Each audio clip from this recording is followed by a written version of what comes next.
আজ হচ্ছে 25শে ডিসেম্বর আর আমরা আজকে আছি এখন জম্মু কাশ্মীরে। তো সবাইকে মেরি ক্রিসমাস আমাদের তরফ থেকে। Welcome to Alipuja diaries. এখন বাজে হচ্ছে প্রায় 8টা সকাল। তো আমরা যাচ্ছি, এখন বেরোচ্ছি, মানে বেরিয়ে গেছি অলরেডি। সানরাইজও হয়ে গেছে, তো পাহাড়ের উপরে সানরাইজ হওয়ার সুন্দর লাগছে।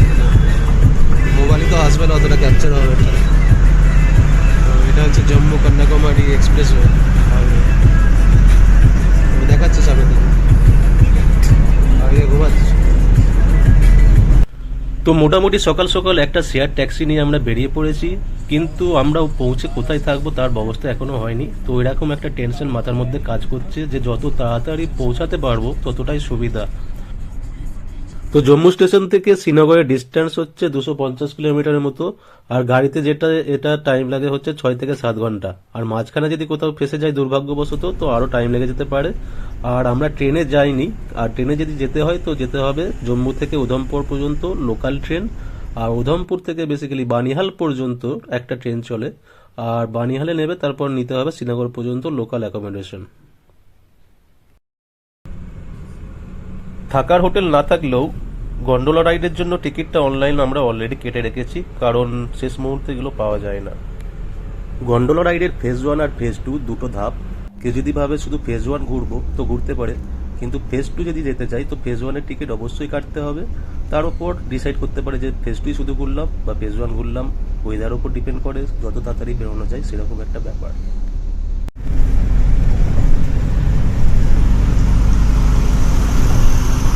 তো আমরা যাচ্ছি এখন তাওই নদী যেটা আছে সেই বরাবর আর কি। তো হাইওয়ে ডান দিকে হচ্ছে তাওই রিভার। তো ওইখানে এরকম টানেল বাগারা আছে, তো আমরা একটা এখন টানেলে ঢুকবো। জম্মু কাশ্মীরের শেষ রাজা হরি সিং এর নাম তো অনেকেই শুনেছ, কিন্তু প্রথম রাজা যে হচ্ছে মহারাজা গোলাপ সিং, তার কিন্তু অবদান এই যে গোটা জম্মু কাশ্মীরকে একসাথে করার বা রাখার, শেষ পর্যন্ত ইংরেজরাও যখন এসেছিল তখনও পর্যন্ত এটা অঙ্গরাজ্য বা ইউনিয়ন টেরিটরি হিসেবেই ছিল। তো মহারাজা গোলাপ সিং বলতে পারো খুব ডাকাবুকই ছিল, পাহাড়ি দোগরা রাজপুত ফ্যামিলির সন্তান। তো প্রথমে তো যে শিখ এম্পায়ার ছিল তখনকার টাইম, যে মহারাজা রঞ্জিত সিং, তার বিশ্বাস অর্জন করে। তো রঞ্জিত সিং তাকে অনেক জায়গায় বেশ ভালো পোস্টেও বসায় বলতে পারো, জাগির প্রথা যেটা বলা হয়। তো সেই রকম জাগির প্রথা থেকে শুরু করে আস্তে আস্তে বিশ্বাস অর্জন করতে করতে করতে এমন একটা জায়গায় যায় যখন ইংরেজরা যখন হারাই রঞ্জিত সিংকে, বা অনেক রকমের যে আছে যেমন অ্যাংলো শিখ ওয়ার মানে যুদ্ধ বলতে পারো। তো তারপরে রঞ্জিত সিংকে হারানোর পর তো এই গোলাপ সিং এসেছিল রাজা হিসাবে আর কি। তো ইংরেজরাও এই গোলাপ সিং এর ওপর অনেকটাই ডিপেন্ডেন্ট হয়ে গিয়েছিল। তো সেই হিসাবে দিয়েছিল যে আচ্ছা তুমি এখানকার যে রাজস্ব আছে বা কর আছে সেইগুলো তুমি সামলাও, আমাকে মাসে বা বছরে তোমার একটা টাকা দিলেই হবে, তো বাকি দায়িত্ব তোমার। তো এই হিসাবে বলতে পারো যে ইউনিয়ন টেরিটরির যে বা অঙ্গরাজ্য তখন মানে শেষ পর্যন্ত যখন ইংরেজরা মানে ভারত ছেড়ে চলে যায় তখন পর্যন্ত এই আমাদের জম্মু কাশ্মীর ছিল একটা ইউনিয়ন টেরিটরি। তো এই যে পাহাড়টা দেখতে পাচ্ছ, এখানে কিন্তু এটা কিন্তু পুরো পাথরের পাহাড়, এখানে কোনো গাছ নেই। কত পাথরের পাহাড়টাই। তো আমরা এখন উধমপুরের দিকে ঢুকবো। উধমপুরে ঢোকার রাস্তাটা ঠিক এরকম। আর এটা হচ্ছে ফ্যামিলি কার, জম্মু থেকে ভাই বোনদের পিক আপ করতে এসেছিল। তো আমরা উঠে পড়েছি, কি ল্যাঙ্গুয়েজে কথা বলছে কিছুই বুঝতে পারছি না, তোমরা যে বুঝতে পারলে জানিও। আর এর বেসিক্যালি বাঁ দিকে আর ডান দিকে পাহাড় আর ছোট ছোট খাই বলতে পারো। ইংরেজদের সময় তো এটাকে অঙ্গরাজ্য বলা হতো না, বলা হতো প্রিন্সলেস স্টেট আন্ডার ব্রিটিশ ইন্ডিয়া। তো সেই রকম ছিল কনসেপ্ট।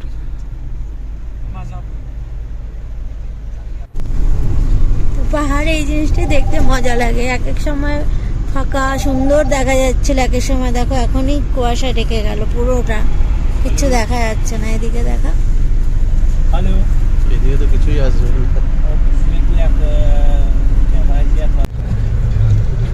তো এখন বাজে 8:40। তো হঠাৎ করে আবার কুয়াশা এরকম পুরো ঢাকা হয়ে গেছে। তো যাচ্ছি আর কি, এখনো 100 190 কিলোমিটার। বসে বসে মনে হয় হালত খারাপ হয়ে যাবে, কাল থেকে বসে বসেই আসছি।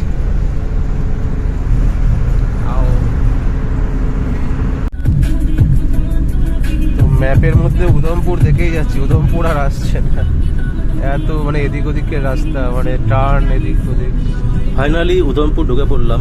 আর এই উধমপুর ডিস্ট্রিক্টটার নাম দেওয়া হয়েছিল মহারাজা গোলাপ সিং এর বড় ছেলে উধম সিং এর নামের উপর, যে একটা সাসপিসিয়াস মানে সন্দেহজনক পরিস্থিতিতে মারা গিয়েছিল।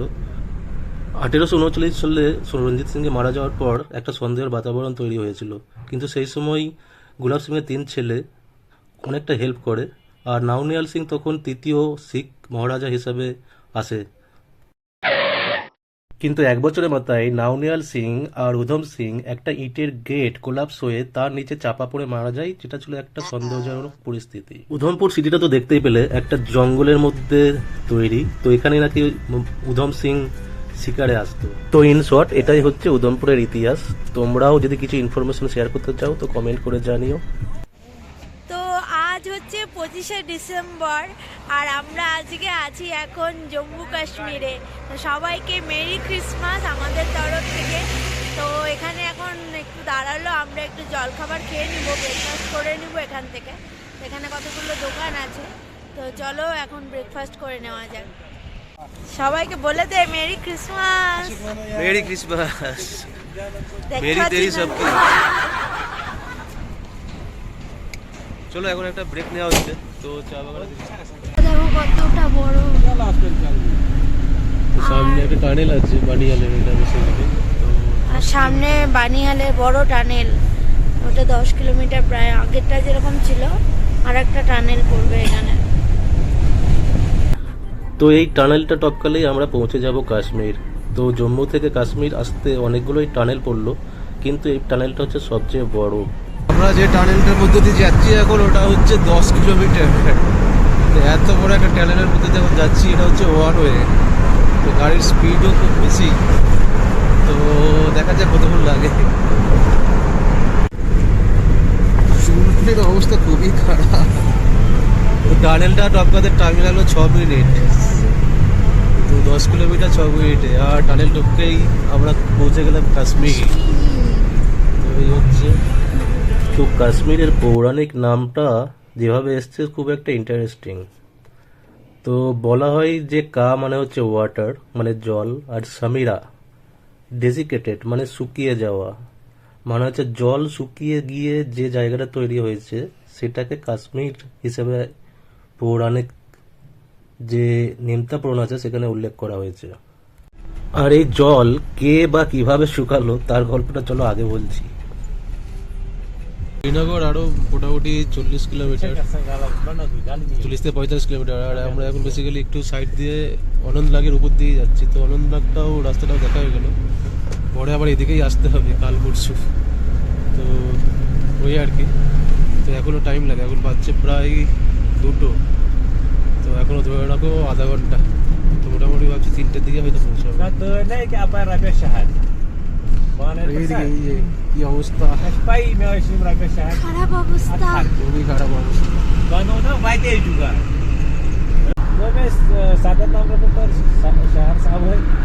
এবার শুনছি, এবার উঠছি। খারাপ অবস্থা। তো মোটামুটি আর 15 কিলোমিটার। বসে বসে কালকের থেকে বসে আছি। আগ্রা থেকে দিল্লি আসলাম স্টেশন, তখনও বসে বসে আসলাম। মানে আর এক্সাইটমেন্ট নেই। আবার স্টেশনে সারাদিন বসে, আবার ট্রেনের মধ্যে শুয়ে, আবার এখন পুরো দিন বসে, সকাল থেকে বসে ভোর থেকে। কোমর ব্যথা হয়ে গেছে। পিছু আড়া পুরো ব্যথা। পৌরাণিকে বলা হয় বর্তমান কাশ্মীর উপত্যকা তখন ছিল একটা বিশাল বড় লেক। লেকের নাম ছিল সতীসার, আর সতীসারের মধ্যে থাকতো জলদ বাবা নামে এক রাক্ষস। আর এই রাক্ষস ছিল খুবই অত্যাচারী আর সবার উপর করতো প্রচন্ড অত্যাচার। তখন মুনি কাশ্যপ নিজের ক্ষমতায় বাঁধ কেটে দেয় এবং বারামুলা বর্তমান যে জায়গা সেখান থেকে জল আস্তে আস্তে সব বেরিয়ে যায়। এভাবেই জল শুকিয়ে তৈরি হয় কাশ্মীর, যদিও জিওলজিক্যাল কারণটা অন্য, সেটা পরে বলবো। তো আমরা এসে বেসিক্যালি এখানে ট্যুরিস্ট ট্যাক্সি স্ট্যান্ড 1 নম্বর যেটা বলছে সেখানে এসে দাঁড়ালাম। তো এখান থেকে ডাল লেক তো অনেকটাই দূর, দেখি কতটা। ম্যাপে তো যেহেতু হোটেল বুক করিনি, তো এখন হোটেল খোঁজার পালা। তো এখান থেকে বেরোবো। তো যেহেতু বুক করিনি আগে থেকে, একটা টেনশনও চলছে, কিন্তু এখানে এসে যদি হোটেল খুঁজে নিজেরা বুক করা যায় তো অনেকটাই সস্তায় পাওয়া যায়, তো সেই হিসাবেই আমরা বুক করিনি আগের থেকে। তো বেসিক্যালি এখন এলাম এই কাছাকাছি, বলছে ডাল লেকের পাশেই। তো হোটেল একটা দেখলাম আর কি। তো দেখা যাক, তো ভেতরে দেখে এসছি। তো দাম টাম পরে বলছি কি আছে না আছে। তো ওই আর কি। তো ফাইনালি এখানে রুমে এসে ফ্রেশ হলাম। আমি তো স্নানই করলাম, গরম জল ছিল, স্নান করে নিলাম, ফ্রেশ হয়ে রেডি হয়ে এখন বেরোচ্ছি। তো অনেক লেট হয়ে গেছে, 5টা বেজে গেছে প্রায়। তো এখন লাঞ্চও করা হয়নি, তো ফার্স্টে আগে গিয়ে লাঞ্চ করব, তারপরে ডাল লেক ঘুরতে যাব। তো এখন খাওয়ার কিছু পেলাম না লাস্ট পর্যন্ত, একটা আলু পরোটা আর চা নিয়ে সবাই খাচ্ছে। দেখো বাইরের ওয়েদার দেখো, সন্ধ্যা হয়ে গেছে প্রায়, বুঝছো। তো এই টাইপের শাল বলছে 850 টাকা, আর এখানে এই टाइप शाल बोलছে ये 400 का बोला। 50 लगे, वो शाल भी मुझे अच्छा लगे।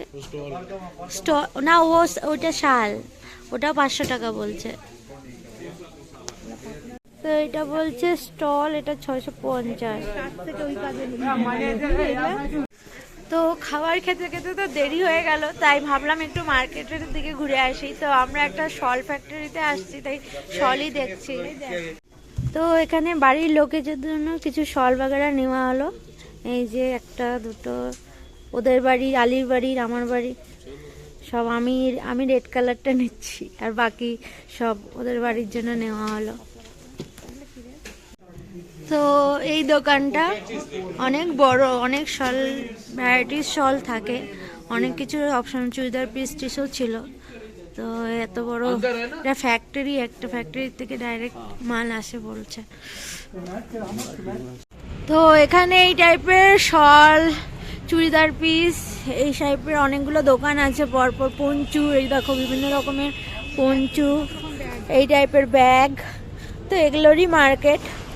তো আমরা তো নিচে ওই ফ্যাক্টরিটা গেছিলাম, জানি না সস্তা পেলাম নাকি দাম বেশি পড়লো, যাই হোক তো এগুলা নেওয়া হলো এখান থেকে। তো বেশি দোকান নেই এখানে মার্কেটে, অপোজিট একটা বিশাল মেগামার্ট আছে, আর দোকান প্রায় বন্ধই হয়ে আসছে, সেহেতু ঠান্ডা ভীষণ। তো চলো এখান থেকে বেরোনো যাক এবার।